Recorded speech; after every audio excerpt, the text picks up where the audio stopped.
আজকে আলু দিয়ে খুবই মজাদার একটি রেসিপি বানাবো। খুব সহজ করে দেখিয়ে দেওয়ার চেষ্টা করব। আসসালামু আলাইকুম, স্বাগতম জেসমিন রসুই ঘরে। আজকে তৈরি করে দেখাচ্ছি আলুর চিপস। খুবই সহজ এই রেসিপিটি। যা যা লাগছে, আমি এখানে 5টা আলু নিয়েছি। 5টা আলুকে ছোট ছোট করে কেটে নিচ্ছি সেদ্ধ করার জন্য। সবগুলো আলুকে এভাবে কেটে নিয়ে একটা হাঁড়ির ভিতরে দিয়ে দিচ্ছি। এরপরে পরিমাণ মতো পানি দিয়ে আমি এটাকে সেদ্ধ করে নেব। এমনভাবে সেদ্ধ করব যেন পুরো পানিটাই শুকিয়ে যায়। এরপরে একটা বোলের মধ্যে আমি নিয়ে নিব আলুগুলোকে, বা নিয়ে নিচ্ছি। আলুকে এভাবে বোলের মধ্যে নিয়ে একটা স্প্যাচুলার সাহায্যে গরম অবস্থাতেই আলুগুলোকে আমি ভেঙে নিচ্ছি। এরপরে এর সাথে আমি দিয়ে দিব আরও কিছু উপকরণ। প্রথমে দিয়ে দিচ্ছি বাটার। আমি 2 টেবিল স্পুন বাটার এখানে ব্যবহার করছি। বাটার দিয়ে এরপরে খুব ভালো করে আমি আলুগুলোকে ম্যাশ করে নেব।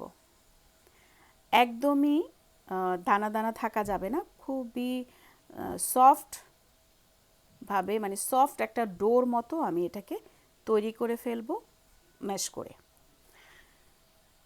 এভাবে আলুগুলোকে আমি ম্যাশ করে নিচ্ছি।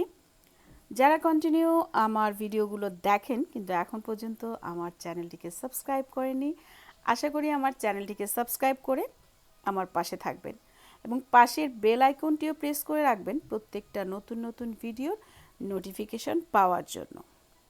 খুবই অল্প কয়েকটি উপকরণ দিয়েই আমি এই চিপসটি তৈরি করব। এখানে আমি দিয়ে দিচ্ছি গোলমরিচ গুঁড়া 1/4 টিস্পুন। সাথে একটু স্পাইসি করার জন্য আমি দিয়ে দিচ্ছি 1/4 টিস্পুন শুকনো মরিচ গুঁড়ো, সাথে লবণ স্বাদ মতো। এবার সবগুলো উপকরণ একসাথে খুব ভালো করে মিশিয়ে নিচ্ছি। আলুটা ম্যাশ করে নেওয়ার পর যদি দানা দানা ভাব থাকে সেজন্য আমরা একটা স্ট্রেনারে নিয়ে খুব ভালো করে এটাকে চেলে নিব।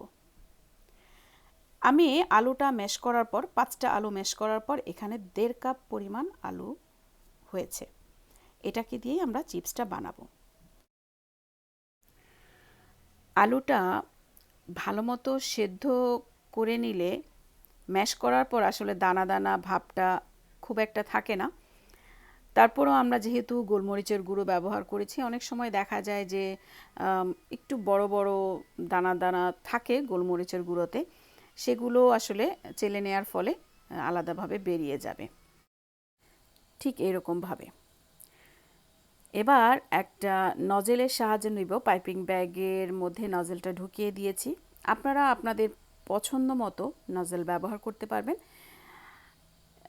পাইপিং ব্যাগের ভিতরে পুরো আলুটাকে, মানে রেডি করা ম্যাশ আলুটাকে আমি নিয়ে নিচ্ছি।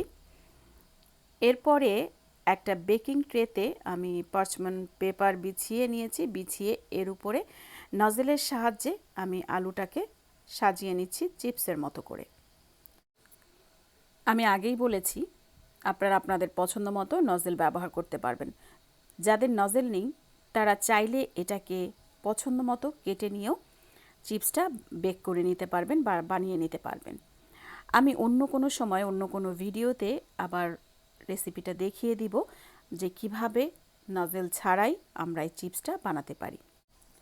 ওভেনে বেক করার ফলেও চিপসটা অনেকটা ক্রিস্পি হয়, খেতে খুবই ভালো লাগে। পুরো ট্রেটাতে এভাবে আমি সাজিয়ে নিয়ে এবার ওভেনে দিয়ে দিচ্ছি। ওভেন থেকে বের করে নেওয়ার পর দেখিয়ে দিচ্ছি কতটা ঝরঝরে হয়েছে এই চিপসটি। খুবই মজার এই চিপসটি তৈরি করে নেবেন। তৈরি করে কমেন্ট করে জানাবেন কেমন লাগলো আপনাদের। চেষ্টা করেছি পুরো রেসিপিটি সহজ করে দেখিয়ে দেওয়ার জন্য। যদি ভালো লাগে তাহলে অবশ্যই লাইক করবেন, শেয়ার করে অন্যকে দেখার সুযোগ করে দিবেন, সাবস্ক্রাইব করে পাশের বেল আইকনটিও প্রেস করে রাখবেন প্রত্যেকটা নতুন নতুন ভিডিও নোটিফিকেশন পাওয়ার জন্য।